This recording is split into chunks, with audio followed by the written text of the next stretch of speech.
Kajian Tafsir Al-Quran Surat Al-Kahfi ayat 29 tentang beriman atau kufur bersama Kiai Haji Ahmad Mustafa Bisri.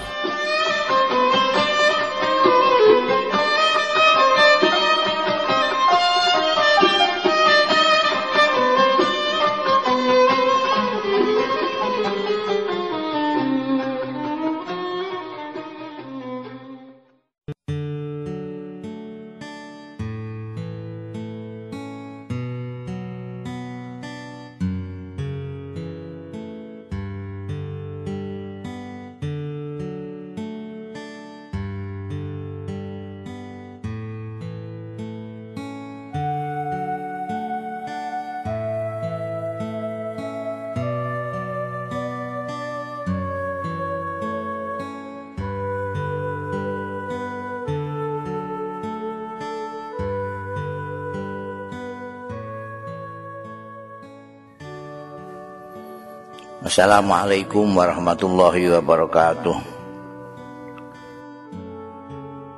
Surat Al-Kahfi ayat 29. Allah berfirman, A'udzubillahi minasyaitonirrajim.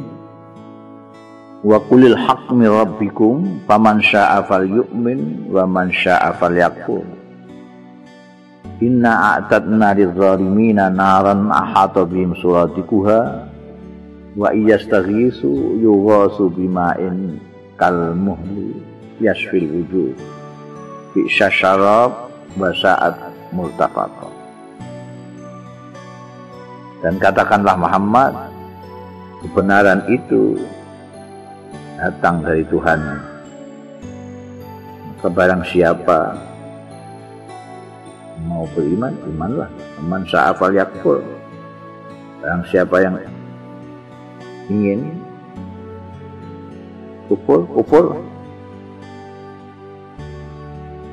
Jadi sungguh aku telah mempersiapkan untuk orang-orang yang zalim api neraka yang dikelilingi oleh pagar-pagar api juga, bisa keluar.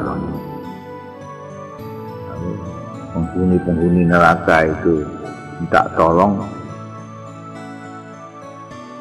tidak minum, dikasih minum kalmuhli yashfil wujuh, air seperti lelehan besi yang bisa membakar wajah. Minuman yang paling dasar, minuman yang paling buruk, tempat istirahat yang paling buruk itu di neraka. Na'udzubillah min dzalik. Jadi mengapa Allah memberikan pilihan kepada manusia? Boleh beriman. Man syaa falyu'min wa man syaa falyakfur. Karena manusia itu sudah dimuliakan Tuhan dengan diberi akal pikiran.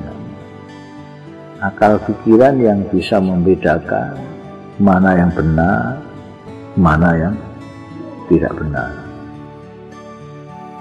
Dengan akal pikiran itu orang bisa berpikir, ini maslahat apa ini madarat, ini menyengsarakan atau membahagiakan.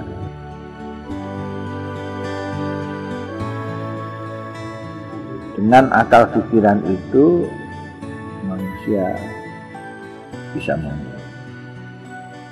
Sehingga tidak harus namanya manusia yang punya akal pikiran kemudian dipaksa-paksa, enggak ada. Dari kemarin kita bicara tidak ada pemaksaan karena qad tabayyana rusdu minal ghayy. Kalau sudah jelas ini jalan ke surga, ini ke neraka. Setelah itu pilihan pada manusia. Kalau nanti kita pilihkan manusia, manusia itu jadinya itu kan terlecehkan ya.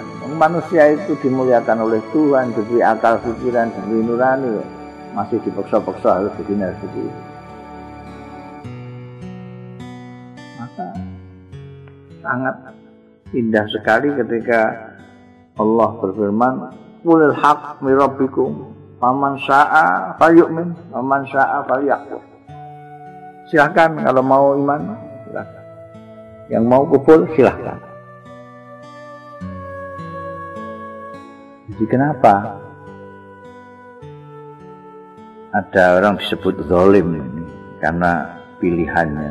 Kalau pilihannya bebas, tapi kita akan dapat mengatakan orang ini ngawur atau tidak. Zalim itu ngawur gampangannya gitu.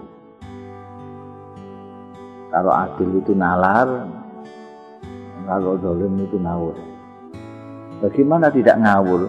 Orang sudah tahu ini yang bagus, ini yang buruk, ini yang enak, ini yang tidak enak, ini yang benar, ini yang salah.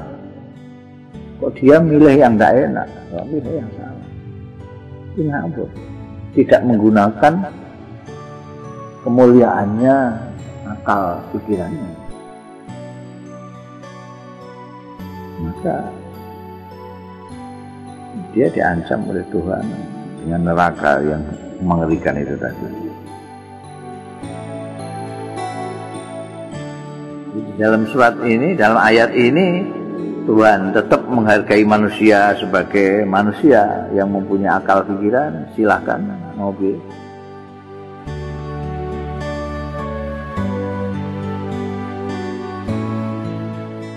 Sekarang kadang-kadang ada orang yang tidak menghargai manusia, memaksakan orang ini karena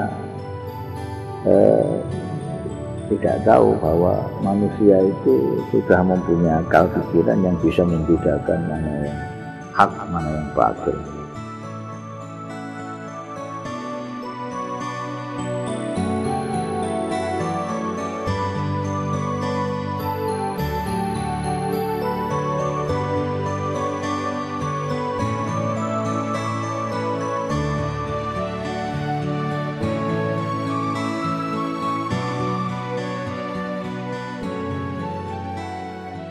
Kan kita sudah menyampaikan yang hak itu. Ketika kita sudah menyampaikan yang hak, ya sudah.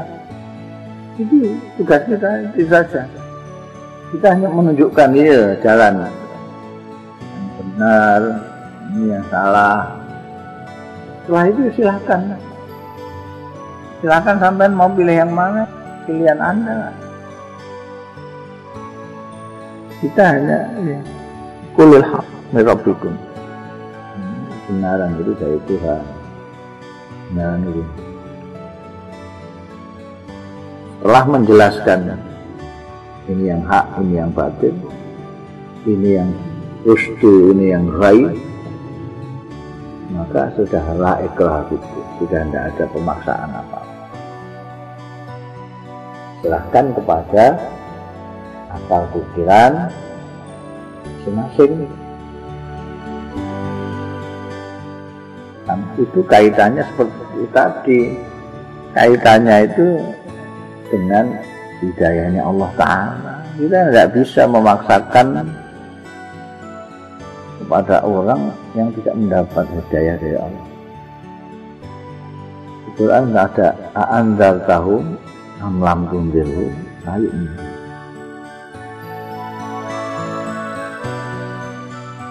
Di Quran ada masalul wazina amanu, itu contoh-contoh orang-orang yang mempunyai keyakinan-keyakinan yang tidak bisa dipaksakan karena memang tidak mendapat hidayah Allah. Misalnya anaknya Nabi Nuh. Ya, kalau memang mau memaksa ke surga itu yang paling mesti harus dipaksakan anaknya.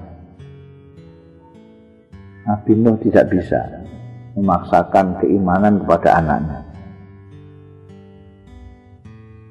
Nabi Lut tidak bisa memaksakan keimanan kepada istrinya.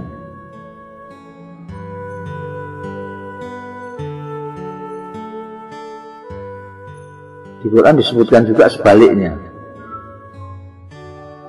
Fir'aun tidak bisa, padahal Fir'aun kayak begitu, mengaku Tuhan tapi tidak bisa memaksakan keyakinannya kepada istrinya. Yang paling belakangan kita tahu sendiri, Nabi kita Nabi Muhammad SAW tidak bisa memaksakan keyakinannya kepada pamannya sendiri. Innaka la tahdi man ahbabta walakinnallaha yahdi man yasha. Jadi ketika kita sudah Kanjeng Nabi berkali-kali disebutkan di dalam Quran, lasta bimusaidirin. Kanjeng Nabi hanya menyampaikan yang hak. Kanjeng Nabi hanya bertugas untuk balagh, untuk menyampaikan. Sudah disampaikan sudah. Setelah itu ya sudah. Man syaa falyu'min wa man syaa falyakfur.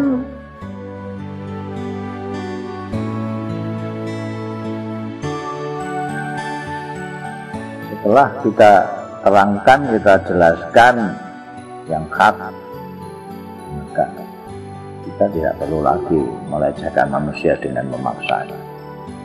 Mereka cukup punya pikiran untuk memilih, gitu.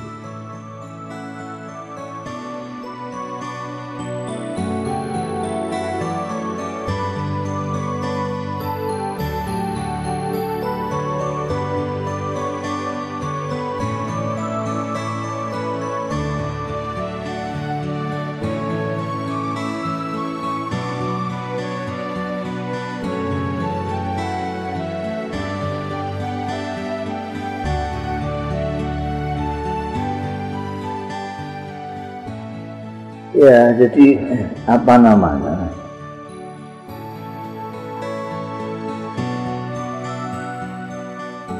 Kita ini kadang-kadang lupa bahwa kita meyakini sesuatu sesuai dengan tafsir kita.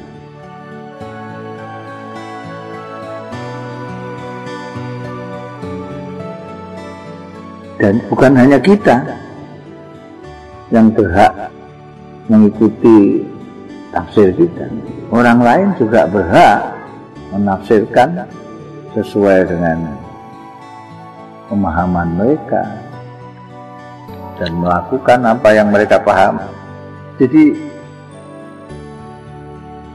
kita ini umumnya ketika kita merasa benar, itu seolah-olah yang mempunyai hak membenarkan diri sendiri itu hanya kita saja. Padahal orang lain juga punya hak. Nah, kalau kita memang ingin mengadakan pendekatan, atau kita menganggap seseorang itu sesat, kita ajak bicara.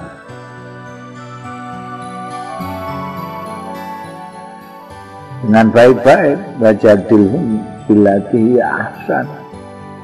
Harus lebih bagus perbantahan kita dari yang kita bantah, itu harus lebih bagus dari mereka. Wajadilhum billati ahsan.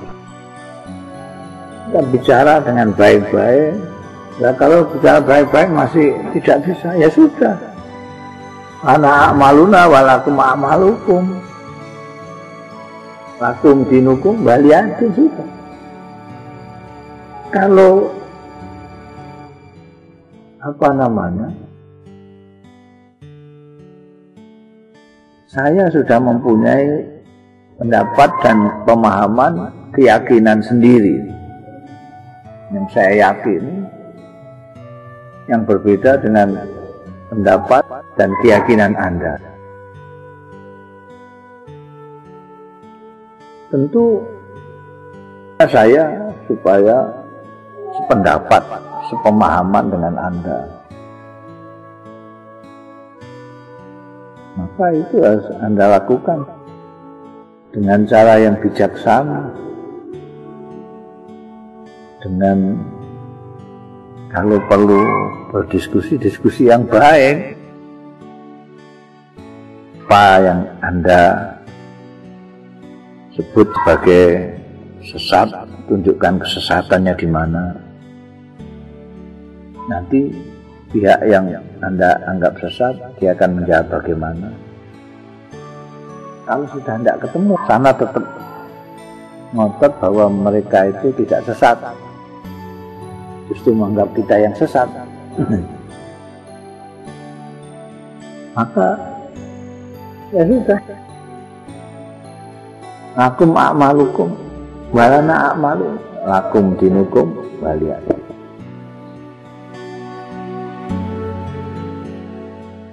Kalau dia apa-apakan, ya tidak bisa. Namanya keyakinan itu harus dari dalam diri kita. Dipaksakan ya percuma. Bilang tobat mau apa? Disuruh tobat, ya sudah tobat, itu mau apa?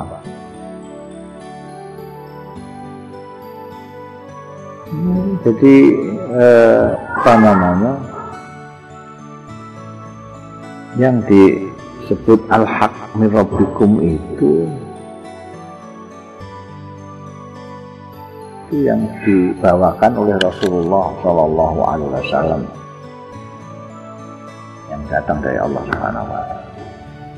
Nah, masalahnya antara Rasulullah Shallallahu Alaihi Wasallam dengan kita itu sudah sekian abad, dari 15 abad lah.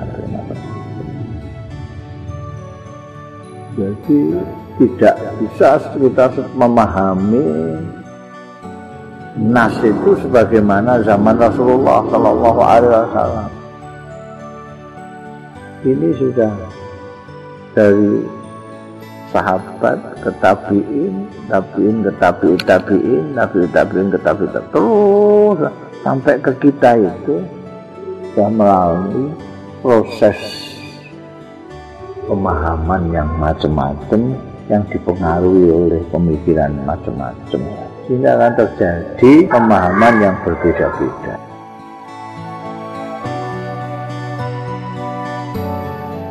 Karena dari perbedaan yang macam-macam ini ada dialog untuk mencari titik temu. Kalau tidak tercapai titik temu kesepakatan, ya kita sepakat dalam perbedaan, sepakat untuk berbeda.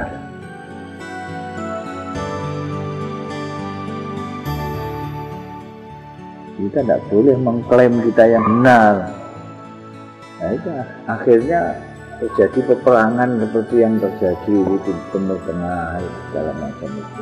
Nanti itu perbedaan-perbedaan ini Tuhan yang akan menjadi jurinya, yang akan menghakimi itu nanti. Kalau sekarang itu tidak akan selesai, tidak akan selesai. Masing-masing punya akal sudah begitu dalam, sulit untuk disatukan dalam satu tafsir. Ternyata tafsir banyak, dan masing-masing tafsir ini siapa yang dianggap paling mewakili Islam? Sekarang organisasi banyak, siapa yang paling berat itu? NU, Muhammadiyah, FPI, MUI. Siap. Kita belum pernah mengadakan pembicaraan mana yang harus dipakai. MUI sendiri banyak sekali berbeda pendapat dengan NU maupun Muhammadiyah. Karena itu tidak bisa kita memaksakan sesuatu tafsir pada yang lain.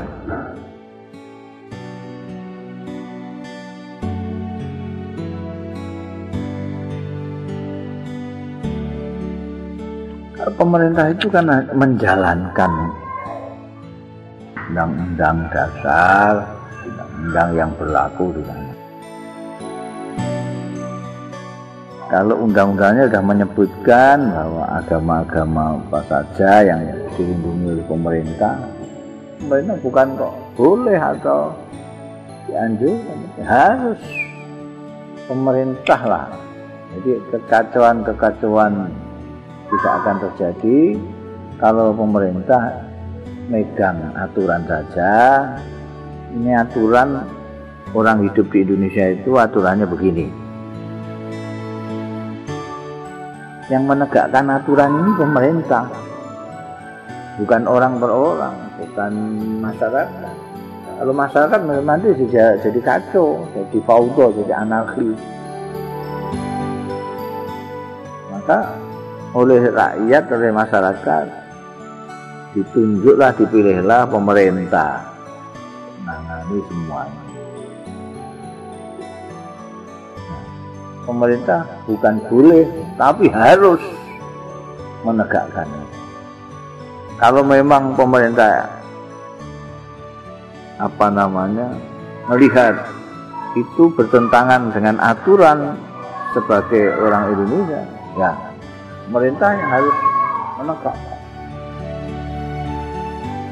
Tidak boleh kalau kelompok masyarakat nanti bisa kacau. Kelompok masyarakat sini bikin aturan sendiri, kelompok sini bikin aturan sini menegakkan sendiri, sini wah kacau balau. Itulah selalu kritik saya kepada pemerintah. Pemerintah itu harus betul-betul menegakkan hukum sesuai dengan aturan yang berlaku. Aturan yang berlaku di Jadi bukan aturan yang berlaku di Saudi, bukan aturan yang berlaku di Iran, bukan aturan yang berlaku di aturan yang berlaku di Indonesia. Pemerintah Indonesia, rakyatnya Indonesia. Jadi tidak bisa pemerintah kita terus noleh ke aturan-aturannya Saudi, tidak bisa. Atau mentolerir aturan-aturan lain yang bukan aturan Indonesia. Nah, pemerintah harus dinas, tegas, ini boleh atau tidak menurut aturan Indonesia. Tidak boleh, cegah, melanggar, tangkap. Itu. Jadi tidak ada persoalan lagi. Kalau dibiarkan pemerintahnya lepas, lah ngapain kok menerima dikasih mandat sama rakyat? Kalau tidak mau melakukan apa-apa. Dan itu gawat kalau pemerintah tidak melakukan tugas-tugasnya, fungsi-fungsinya, kemudian diserahkan kepada kelompok-kelompok masyarakat, itu bahaya sekali. Bahaya sekali. Kalau ada kelompok ini yang boleh menegakkan aturan sendiri, nanti ada kelompok lain yang menegakkan aturan juga. Jadi Jakarta, jadi pemerintah itu harus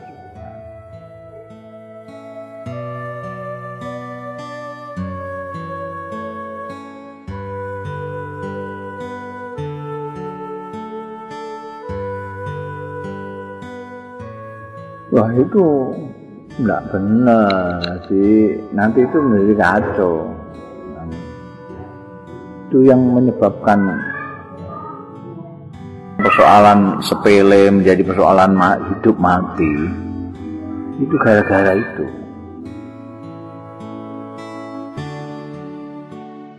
Kenyataan membuktikan ketika ayat-ayat dibawa ke persoalan politik praktis, maka persoalan-persoalan remeh-temeh soal duniawi itu dianggap menjadi persoalan hidup mati. Terus akhirnya terjadi seperti ketegangan-ketegangan di Poso, di Ambon, dulu di sini di Jepara. Itu gara-gara ada politisi gila yang tidak cocok dengan partainya, jahanam, akhirnya saling berkelahi satu sama lain. Nah, itu dianggap, ya orang awam kan, apa kata pimpinannya gila, membawa ayat ke dalam persoalan yang sangat remeh-temeh. Umatnya menganggap ini soal swarga neraka. Mereka tuh saling bertengkar, saling berkelahi, bahkan saling membunuh. Ini terjadi di Parah, kemudian di Poso. Itu bukan persoalan agama asalnya itu. Persoalan agama yang timbul belakangan itu gara-gara politisi-politisi yang membawa ayat itu. Itu bahaya sekali. Lalu terus membolehkan membunuh orang, membolehkan menghalalkan darahnya orang lain. Itu padahal persoalannya ya sebatas apa sih politik sekarang. Soal duniawi tidak lebih jahat sekali.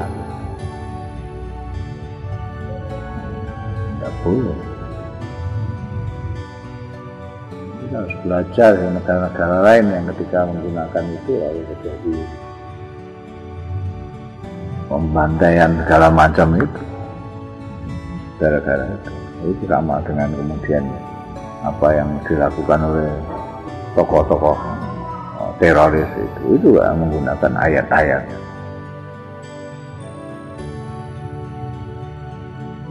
Nanti dari menggunakan ayat akhirnya lalu bikin ayat dan seterusnya.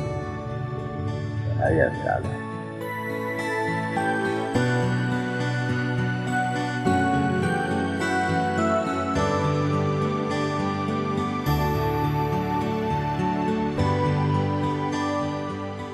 Ya, kalau masyarakat yang melakukan masyarakat yang balik lagi gitu.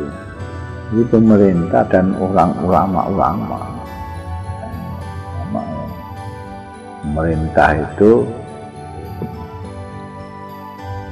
membenarkan ulama-ulama tahu persis tentang agama.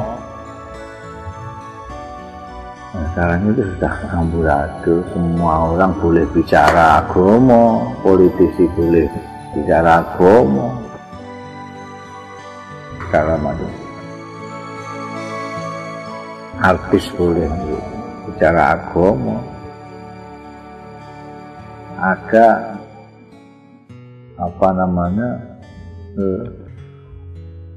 fatwa-fatwa yang dikeluarkan bukan dari mufti. Terus ada kacau.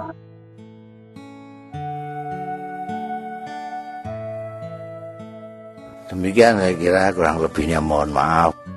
Wallahu yuwaffiquna ila ma fihi khairul Islam wal muslimin, khairu Indonesia wa Indonesiin, wa astaghfirullahal azim li wa lakum wal afu minkum. Wassalamualaikum warahmatullahi wabarakatuh.